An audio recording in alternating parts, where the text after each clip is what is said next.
Hai, Assalamualaikum.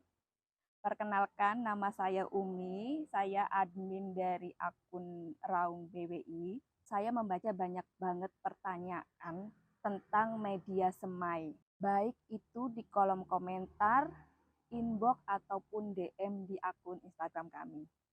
Pokoknya dibombardir dengan pertanyaan tentang media semai yang kami pakai. Media semainya apa sih? Isinya campurannya apa aja? Bungkusnya itu pakai apa? Kok diinjak kuat ya? Kenapa harus diinjak? Apa untuk memadatkan tanahnya? Dan pertanyaan-pertanyaan lain yang berkaitan dengan media semai. Tenang ya teman-teman, kali ini saya akan jawab pertanyaan tersebut satu persatu. Kami di sini hanya membagikan sedikit ilmu yang kami tahu. Kami juga harus banyak belajar. Kami juga masih butuh kritik dan saran. Jadi kami bukan ahlinya atau suhunya. Jika teman-teman lebih ahli dan memberikan kritik, saran, kami terima dengan senang hati. Tapi tentu saja dengan bahasa yang santun. Jadi media semai ini tuh bungkusnya terbuat dari daun pisang, bukan pelepahnya atau bahkan buah pisang yang dipotong-potong, tapi daun pisang. Daun pisangnya yang seperti apa? Pilihlah daun pisang yang segar, tapi jangan yang kaku ya. Pilihlah daun pisang yang teksturnya itu lentur. Kalau misalkan daun pisangnya itu kaku atau daun pisang yang tua itu kan kaku ya, itu bisa dijemur sebentar di bawah sinar matahari. Dan untuk isinya itu campuran antara tanah liat dan pupuk organik.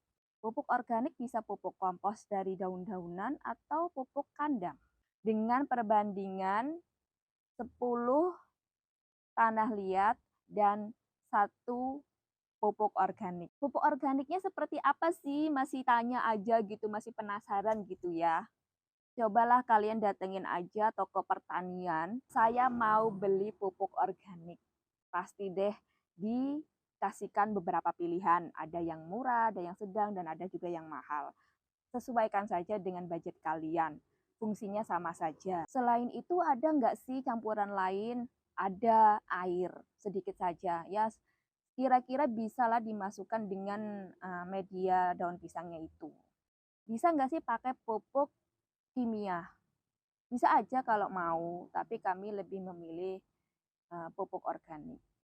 Kalau pakai pupuk organik itu jauh lebih aman dari tingkat kematian bibit pada proses penyemaian benihnya. Ada juga pertanyaan tentang, Kak, kenapa nggak pakai polybag plastik? Kami juga pernah mencobanya. Kami itu berpikir tentang gimana efisiennya, kecepatan, dan juga minat dari pelanggan kami. Untuk pelanggan-pelanggan kami, minatnya lebih ke polybag daun pisang.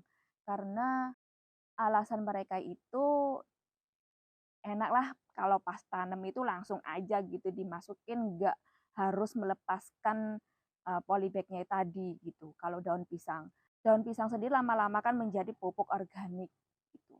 Tapi lain dengan yang plastik. Plastik itu bagi beberapa petani ah sulit, harus dilepas dulu sebelum tanam.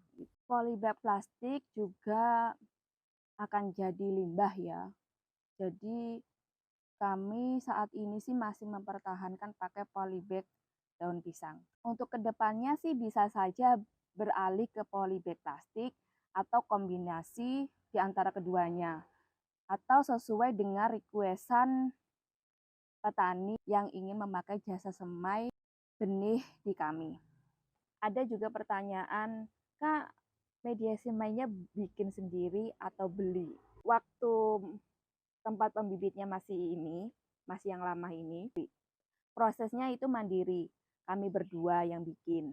Karena alhamdulillah tempat pembibitannya itu bertambah, semakin banyak juga pelanggan yang datang, semakin banyak orderan, dan semakin banyak orang yang memakai jasa semai kami, maka kami juga perlu media semai yang jauh lebih banyak lagi. Kalau kami kerjakan sendiri, tidak efisien dalam pengerjaannya, seperti waktu dan tenaganya. Jadi kami memutuskan untuk memperdayakan warga sekitar untuk membantu kami membuat media semai. Makanya kenapa kok media semainya ditaruh di plastik? Dari teman-teman yang membantu itu memasukkan media semainya ke dalam kresek ini gitu. Satu kresek ini isinya 500 biji. Kenapa ditaruh di plastik? Ya pertama untuk mempermudah menghitungnya, biayanya, dan juga mempermudah membawa dari rumah-rumah teman-teman ke tempat pembibitan. Nah, ini media semai yang sudah jadi.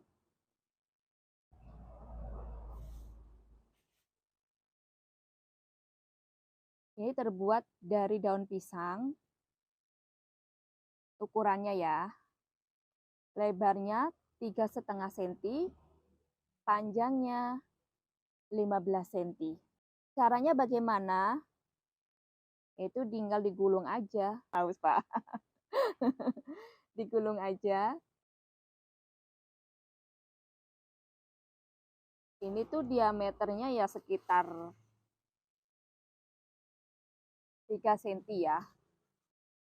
Kalau belum biasa itu lama, tapi kalau udah pekerjaannya itu cepet. Baru Dedi pakein lidi. Nah, ini. Baru dimasukkan tanah liat. Tanah liatnya itu kan belum kayak gini ya. Jadi masih kayak gini lah. Jadi masih kayak gini baru dia dimasukkan. Dipadatkan. Ya tidak terlalu padat sih dimasukkan itu. Nah, ini deh jadi.